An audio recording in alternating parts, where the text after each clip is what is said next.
Hey, how's it going, everyone? Hope you're doing good.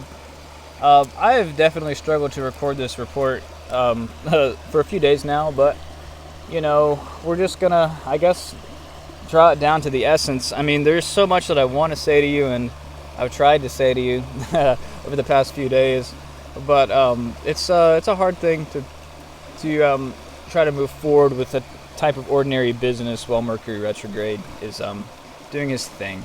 So, looks like I got all the way to Wednesday on my last attempt, but I hope y'all are doing good. God bless you all. Looks like I am actually recording now. So I have this good election, decent. Mercury is pretty angular. Virgo rising. I think it's like right now, right here maybe. I think this is pretty much the time. Hour of Mercury. I wasted a little bit of time because I wasn't recording, but point being, God bless you. Thank you for coming to see my video. I'm obviously out in nature right now. We had such a good conversation about the nature in my past attempt, but just look at the tadpoles. Look at the babbling brook. Such a beautiful time out here. I'm out in the countryside.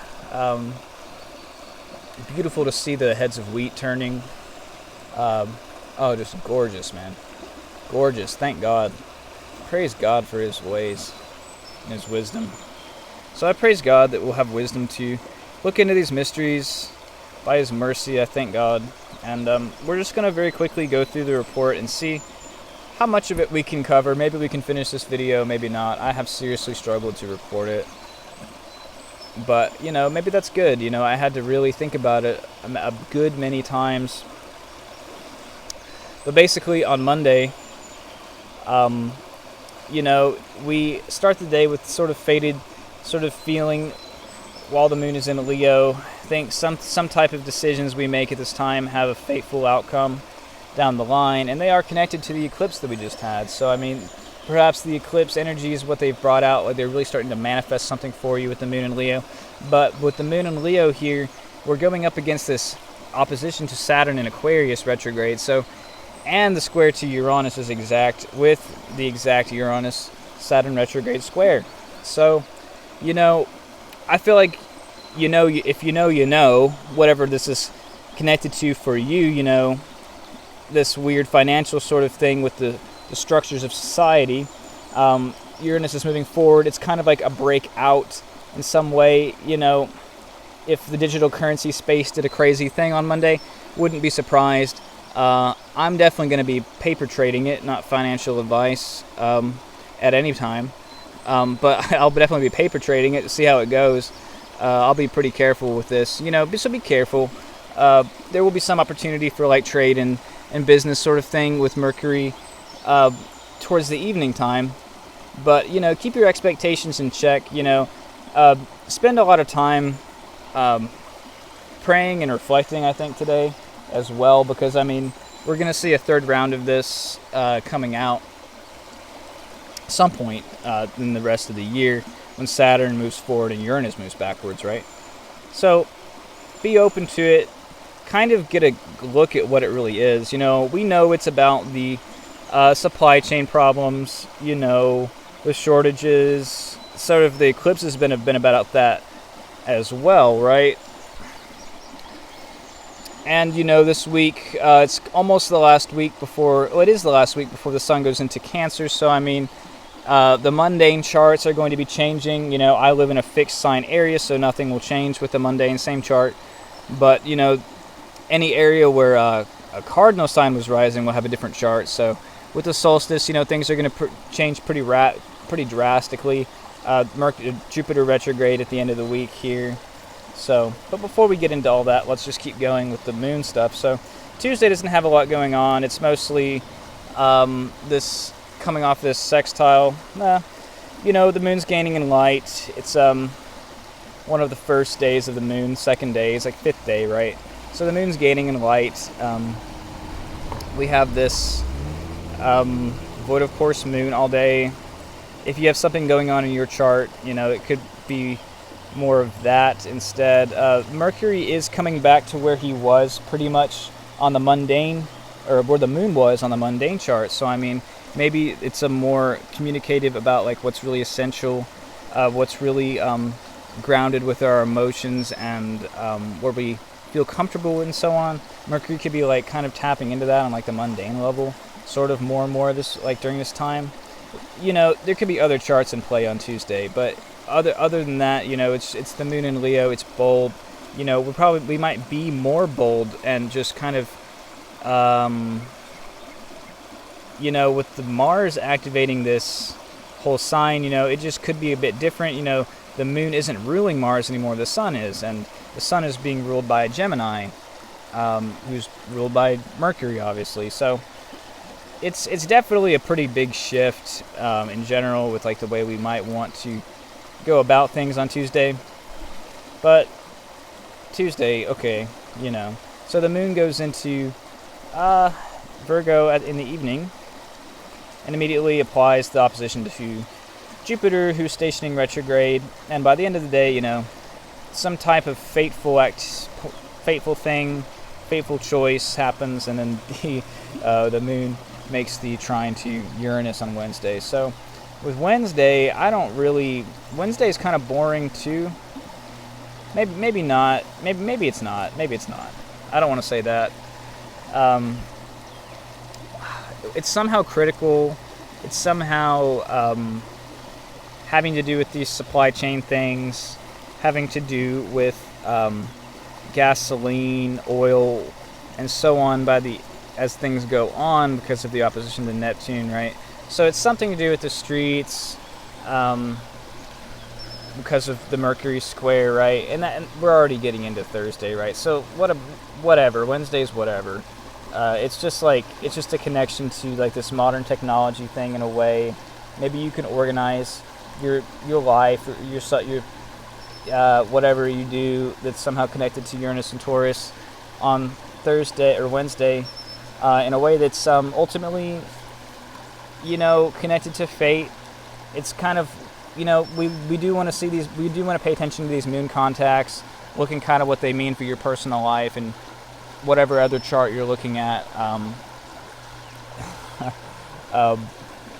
With the moon contacts kind of close to the solar eclipse, right? We're still coming off of that, so I mean there is something there, but I don't really know what it is.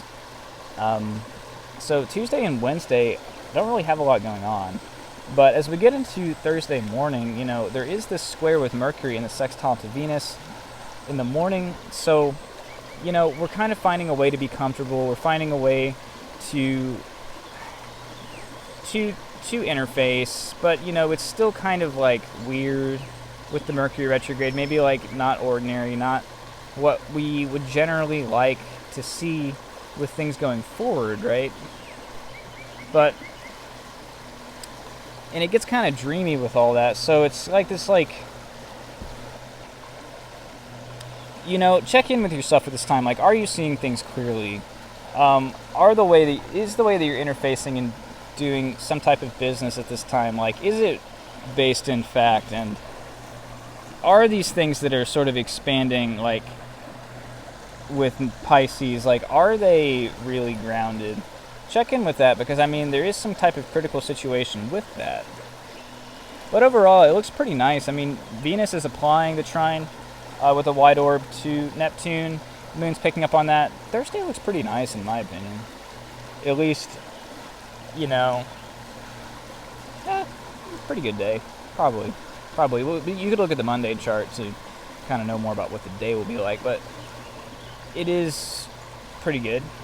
Some type of connection to a power situation in the evening in an easy way, kind of a mild way, and the moon makes the first quarter square, so, and it's a void of course off of that on Thursday, so first quarter square to the sun, sort of a critical situation with the way we want to act, take action, make sure it's grounded, but we are, there is this like totally new thing that we're doing, and like there's a critical situation with the way that that's building up with the light, right? So it is going to continue to build up, but put the work in on this day, put the detail work in, do just keep on, because it's going to move forward in an ordinary way at some point with the Mercury stuff. So do the best you can to see the details and like organize things, but things are opposite Neptune, and things opposite Neptune don't always make sense, which Virgo really likes things to make sense and like be organized, right? But anyway, that's mostly Thursday, and I think really the big thing on Thursday is looking at this first quarter square with the sun. How are things building up? What is this new thing that got activated for you with the new moon solar eclipse?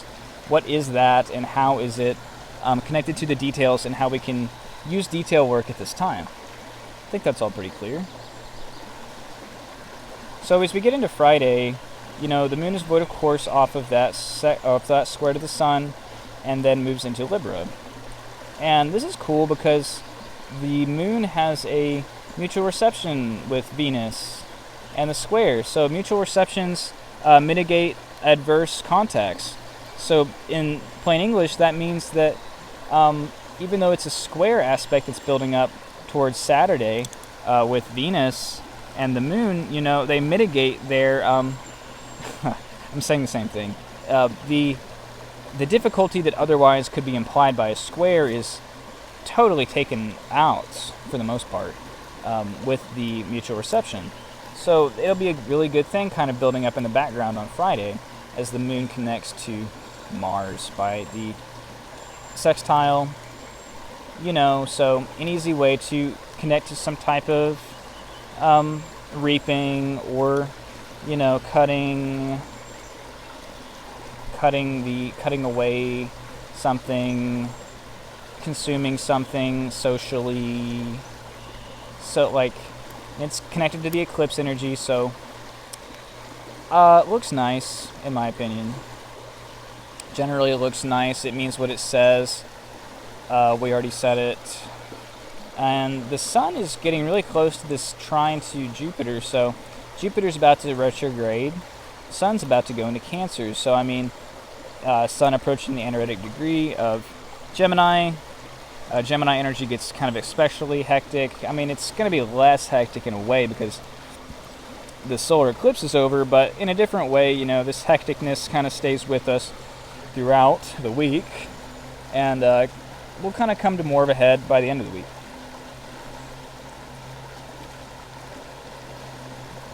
So, there's a way to really tap into what the solar eclipse meant for you on Friday afternoon.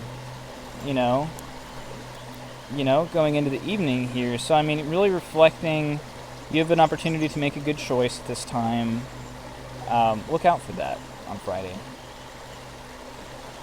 But as we go into Saturday morning, this mutually received square with Venus perfects in the afternoon, and in the morning we get this very nice trine with Saturn and Mercury.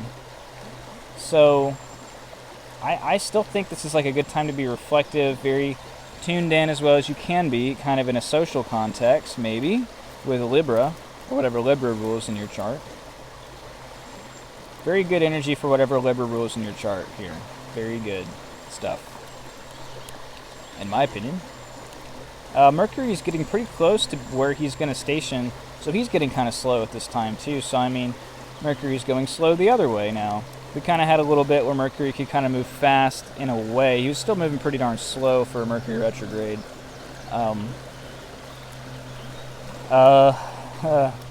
But we have some kind of opportunity to connect to like communication, getting the message across. We're reflecting in a way that kind of will be useful in our ordinary business as Mercury moves forward in a couple weeks or a week or whatever, something like that. Okie doke. But Venus,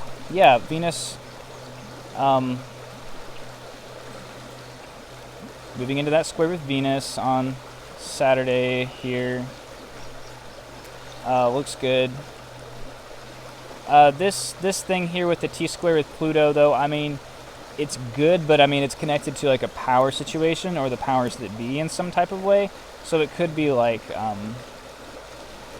connected to that by the evening time, which isn't fun or good. It is what it is.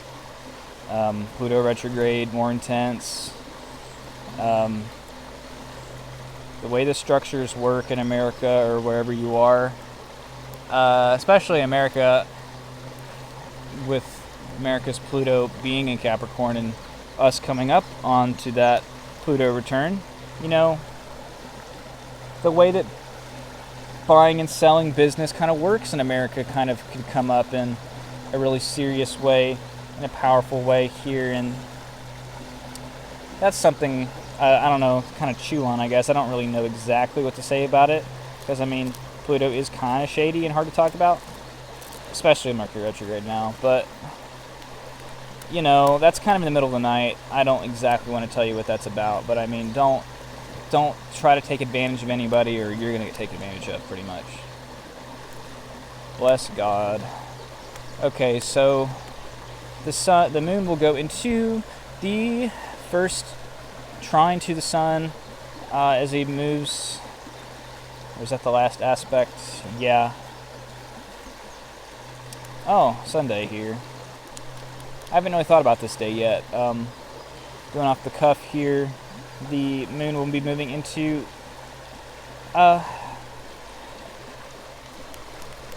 Scorpio here. Jupiter retrograde. Jupiter becomes more intense, connects to that. This is really important, and I can't really put a pin on exactly what it'll be for you, because it's that important thing that you need to happen, pretty much.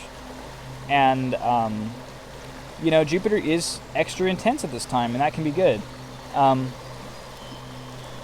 Last time Jupiter retrograded, I ended up having to deal with a very dumb sort of situation that I gotten myself into, and I kind of got freed from that situation, even though it was really ignorant during Jupiter retrograde last time.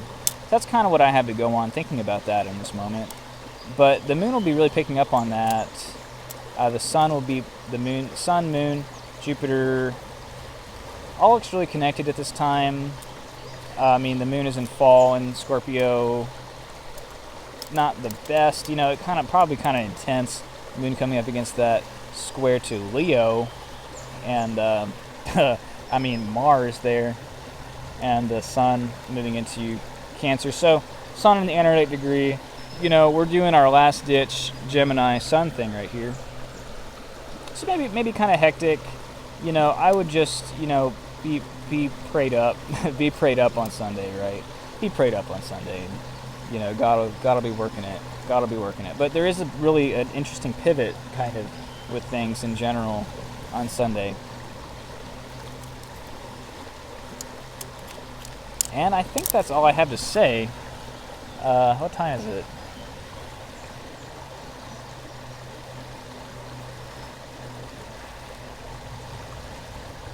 Yep. Okay. I appreciate it. I thank you guys for listening, you guys and girls.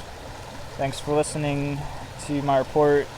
I hope it was helpful, interesting, exciting, all good stuff. God bless you, and I hope this week goes good for you. This is definitely an important week, coming off of an important week, right? Stay aware, stay tapped in, stay prayed up, and you'll be good. So, God bless y'all, and I'll catch you on the next one. Thanks, everybody.